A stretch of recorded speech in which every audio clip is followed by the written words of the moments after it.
शुरू अल्लाह के नाम से जो नहायत मेहरबान और बेहद रहम वाला है। शैतान को हुक्म हुआ, चल निकल जा यहाँ से, इनमें से जो कोई भी तेरी पैरवी करेगा तो बेशक जहन्नम तुम सबकी पूरी पूरी सज़ा है। और इनमें से जिस पर तेरा काबू चलता है अपनी पुकार से उसे और वर्गला, और इन पर अपने सवारों और प्यादों से चढ़ाई कर, और उनके मालों और औलादों में शरीक हो जा और उनसे वादे कर। और शैतान तो धोखे और फरेब के सिवा इनसे कोई वादा करता ही नहीं है। बेशक जो मेरे ख़ास बंदे हैं इन पर तेरा कोई काबू नहीं है, और कारसाजी के लिए आपका परवरदिगार काफ़ी है। तुम्हारा परवरदिगार वो है जो समंदर में तुम्हारे लिए कश्ती चलाता है ताकि तुम उसका फजल तलाश करो। यकीनन वो तुम पर बड़ा मेहरबान है।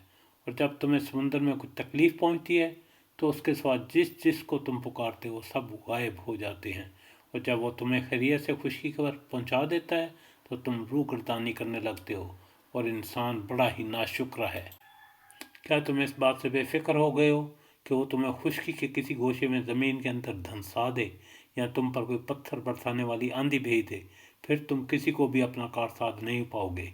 क्या तुम इस बात से बेफिक्र हो गए हो कि वो तुम्हें दोबारा उसी समुंदर में पहुंचाए और फिर तुम पर तूफ़ानी हवा चलाकर तुम्हें नाशुक्रेपन की पादाश में गर्क कर दे, फिर तुम उसकी हमसे बात पुरस करने वाला कोई नहीं पाओगे।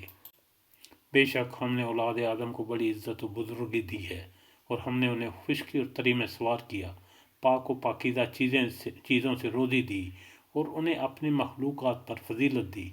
उस दिन को याद करो जब हम हर दौर के तमाम इंसानों को उनके इमाम के साथ बुलाएंगे। बस जिस किसी को उसका नामा अमाल दाएं हाथ में दिया जाएगा तो ये लोग अपना सहीफ़ा अमाल खुश खुश पढ़ेंगे, और उन पर ज़रा बराबर भी जुल्म नहीं किया जाएगा। और जो कोई इस जहान में अंधा रहा वो आखिरत में भी अंधा और रास्ते से बहुत ही भटका हुआ रहेगा। ये लोग आपको इस वही से जो हमने आप पर उतारी है बहकाना चाहते हैं कि आप इसके सिवा कुछ और ही हमारे नाम से घड़घड़ा लें, तब तो आपको ये लोग अपना वली और दोस्त बना लेते। अगर हम आपको साबित कदम ना रखते तो बहुत मुमकिन था कि इनकी तरफ कदरे कलील माइल हो ही जाते।